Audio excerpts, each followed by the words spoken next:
Guys, meron may laruan.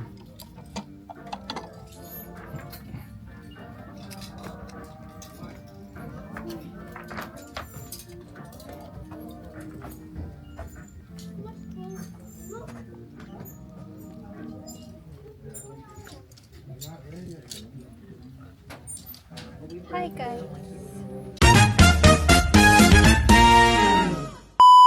Ngayon nga pala pupunta kami ni Mrs. doon sa sa thrift store kasi gusto niyang mag-ukay-ukay ngayon dahil wala naman ginagawa. At ayun, may titingnan daw siya ng kung ano-ano. Yung kasi yung ano niya, yun yung Hilig ko. yun yung hilig niya. Kaya Doon tayo sa mura. Pero pwede pa. kaya yun, mahilig kasi siyang mag-ukay-ukay. Kaya punta muna kami doon ngayon. Ilang thrift store ang pupuntahan natin ngayon?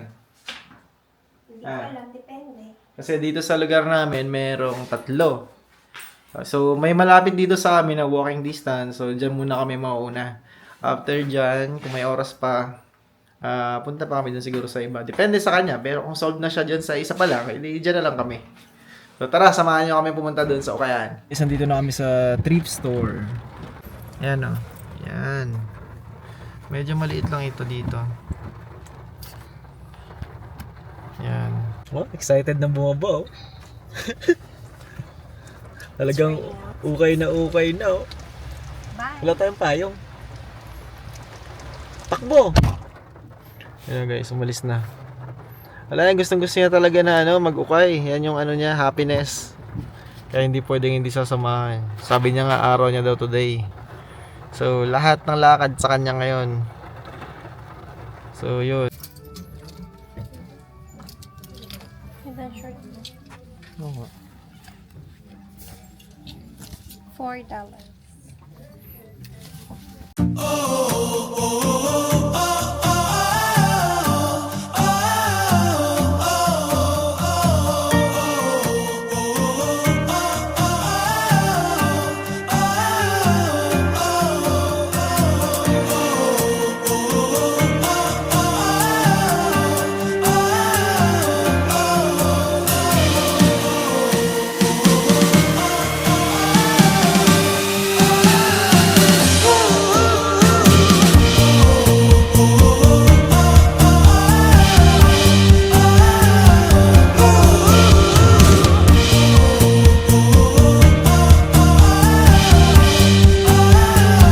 Ayun guys, tapos na nga kami mag-ukay. At marami nga na pamili si Mrs. yun sa likod. Hindi na namin nilagay sa bag. So, nandito nga pala kami ngayon sa sa Costco. Kaso sobrang lakas naman ng ulan, tingnan nyo. Hindi kami hindi kami makalabas kasi wala kaming payong. Malakas yan sa labas guys. Parang kala mo mahina lang kapag nasa video pero in actual sobrang lakas. At malayo pa yung entrance, nandoon pa sa kabila. Kaya medyo malayo-layo yung lalakarin namin. Hindi pa kami lumalabas. Pero nag-iisip na kami na umalis na lang. Kasi parang hindi nahihinto tong ulan. So tanungin natin si Mrs. kung masaya sa sarap ng pamilya niya. Love, masaya ka sa pamilya mo? Mura. Mura. Dami yan na pamili. Ang kagandahan lang guys sa ukay kasi wala kang kapareho. Tapos magaganda pa yung mga nabiling mga nabili niyang damit. Tapos yun nga, mura, wala kang kapareho. And yun, malaking tipid. Kung practical ka dito, di malaking tulong na yun kahit papaano. Kasi naka-total siya ng magkano lang? $40. So, $40 pero ang dami na pamili. Eh kung bibili ka nun dito sa mga mall, $40 mo isa lang. ayun. Maaring $40 mo isang piraso lang na pantalon or damit, 'di ba? Ay doon, madami ka nang mabibili sa sa $40. So, yun, kaya paminsan-minsan maganda rin naman pumunta doon sa ukay. Ako nga doon ako bumibili ng pantrabaho. Kasi nga masisira lang naman yung mga pantalon na gagamitin ko sa trabaho kasi nga nabubutas dahil sa baga. Kaya much better na bumili lang dun sa thrift store ng mga used na. Magaganda pa yung quality, makakapal. Kaya doon lang din ako bumibili ng mga pantrabaho. So yun, while waiting sa ulan para tumila, mag-ano na tayo? Wendy's na lang. So Wendy's na lang kami. Kasi pupunta sana kami dito sa Costco dahil nga bibili kami ng chicken nuggets ba? Chicken nuggets with fries. So paborito kasi ni Mrs. yun. At dumaan din kami dito talaga para magpagasolina. Medyo bumaba yung gas dito, nasa 169 na lang per liter. Ayun guys, nandito na nga pala kami sa bahay. Kakauwi lang namin. Maulan kasi. So, dumaan na rin kami sa grocery. Namili kami ng konti. At yun nga, papakita natin yung yung mga napamili ni Mrs. dun sa ukay-ukay kanina. So, medyo marami siyang napamili. Konti lang. Konti lang ba? Sobra isa eh. Pag sobra isa, marami na yun. So, yan. Yan yung kanyang mga napamili na mga nagustuhan niya. Ay, ito pala sa akin pala yung jacket. Nagustuhan ko yung jacket na yan. For only $7. Okay. Ito ay $7 lang. Yeah. Yung jacket na to. Yun na? 7 nga. $7. Oh, 7 nga pala yan. And ito, from Old Navy. Ito daw para Old Navy daw ito. Ito pa, ano pa ba yan? Ito, Levi's. Yan, Levi's na pantalon. Oh. Ang ganda For pa, oh. only $9. $9. Pwede na. Kaysa bibili ka doon sa Mahal to outlet. sa store. Mm. Nasa $50 o $40 yan. Nakatipid Ito ka, naman. bago pa yata to eh. Mm. Tapos, sapatos ni Cinderella. From, yan, Magkano? $4 lang. $4 lang pala yan. Ang From ganda Old pa, no? Navy, then, Old Navy ba yan? Old Navy pala to guys, oh. bago pa. So, $4 lang. And then, ito pang bahay. Ang ganda niyan, ah. May bago akong Mahal chinelas. to. Tapos, Magkano? $4 $4. lang. Tapos, etong, lalagyan mo ng sapatos. Ay, ito sa akin nga pala tong na to guys. Shoe bag. $2.50. Yan, akin yan. Kasi, lagyan na ng sapatos Ganda, yung makapal. pag badminton yan. So, makapal may compartment pa sa loob. So, kaya ko siya binili. Ayan. So, dalawang item pala yung sa akin. Tapos, ito ano to? Ito naman, pang work ko. Yan. Pang work. Pamasok sa trabaho. $4. $4 and then. Yun Ganda. lang. Magkano total nga yan? Nasa 40? Sa 40. So, $40.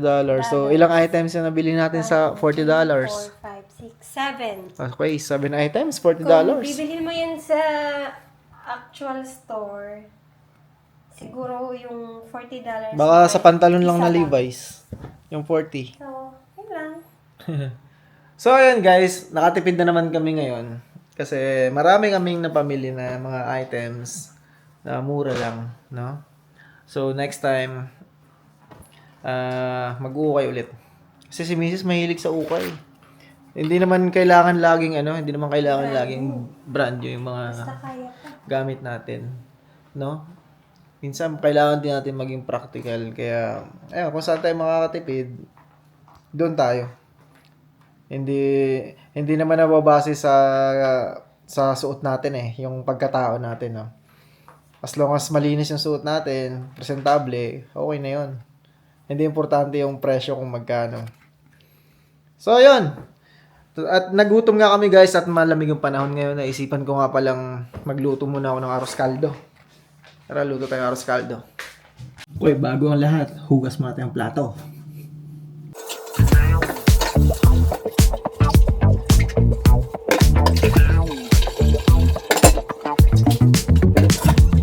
Rolling down the strip with the top peeled back.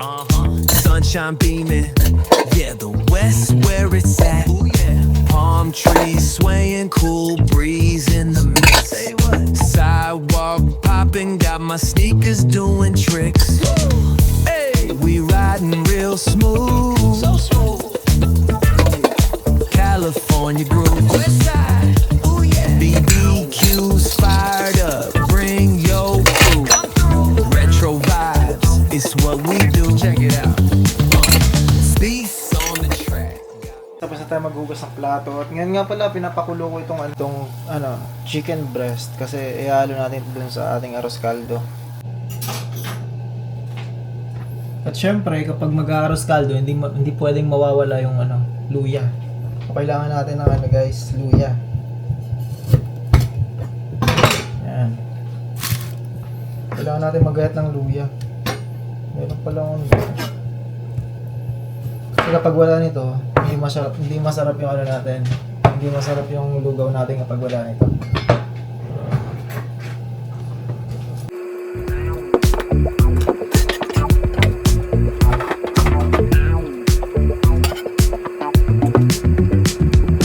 Rolling down the strip with the top peeled back. Sunshine beaming, yeah, the west where it's at. Palm trees swaying, cool breeze in the mix. Sidewalk popping. And then, ito nga pala ginagamit kong malagkit.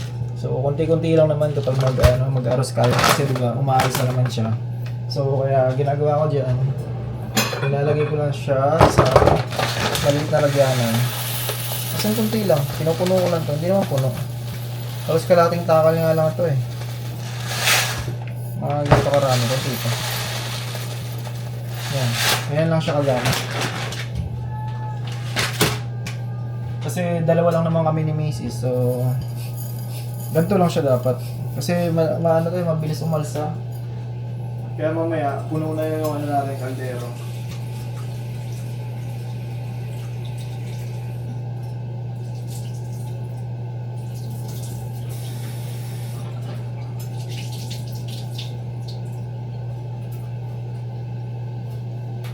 Yan. Set aside lang muna. Yan lang. Tapos itong chicken, lalayin ko na to. Yung himay-himayin. Pang ano lang to eh, pang sahog lang naman to eh. Kaya nilaga ko muna siya. Tapos hihimay-himay na lang. Yan. Tinidor pa.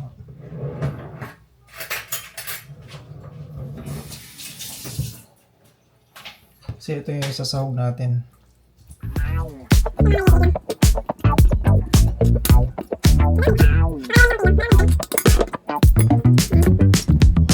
Rolling down the strip with the top peeled back.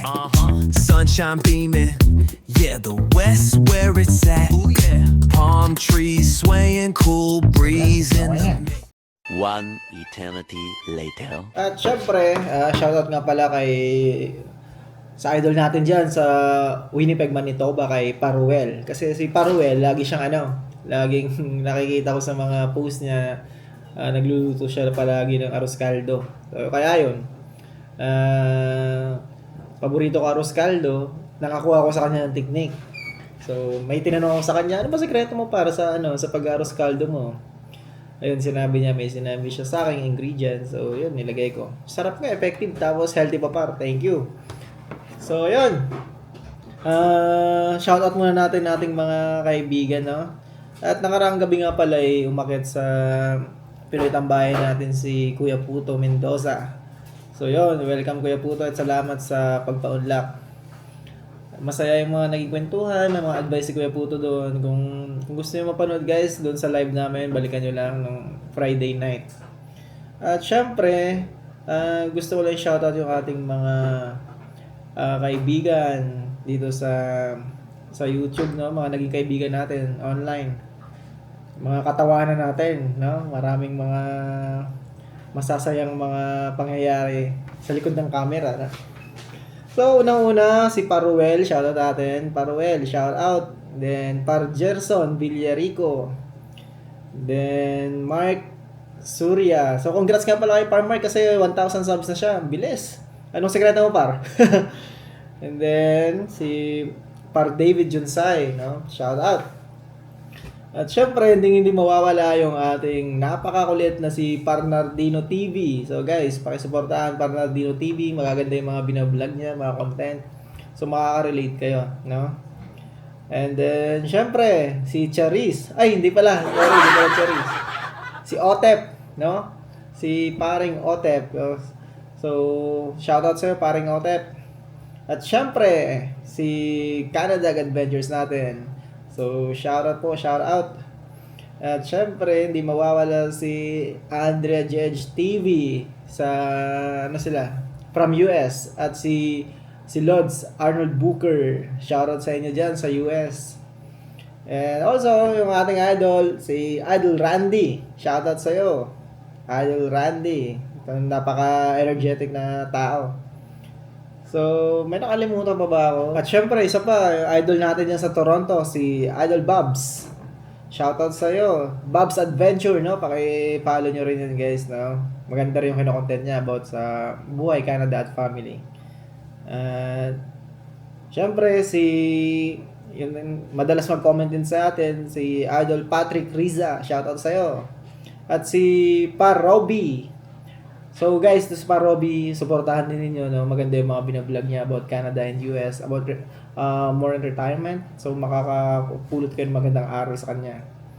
So, yun. May nakalimutan pa ba ako? So, yung mga nakalimutan ko, next time na lang kayo, no? So, shoutout ko rin kayo. So, yun. Malapit na pala maluto, guys, yung ano natin, yung lugaw or arroz caldo natin. Ayan. So, kunting kulo pa para ihahain na natin mamaya. Ganito nga pala guys, yung gusto kong arroz caldo, yung medyo masabaw siya. Ayoko yung sobrang lapot na walang sabaw. Gusto ko siya may sabaw kahit na pakonti-konti ganyan. Yung parang malabnaw. Yan, ganyan yung gusto kong arroz caldo. At syempre, yan nga pala yung itlog. Ilalaga ko na. Yan. So, yun guys, tapos na pala yung pagluluto natin at ito na yung ating arroz caldo. Yan, may itlog tapos may yan, sibuyas. Tapos meron tayong panlagay dito na ito. Fried garlic and then chili paste ito dito nakalagay, and then paminta, lemon.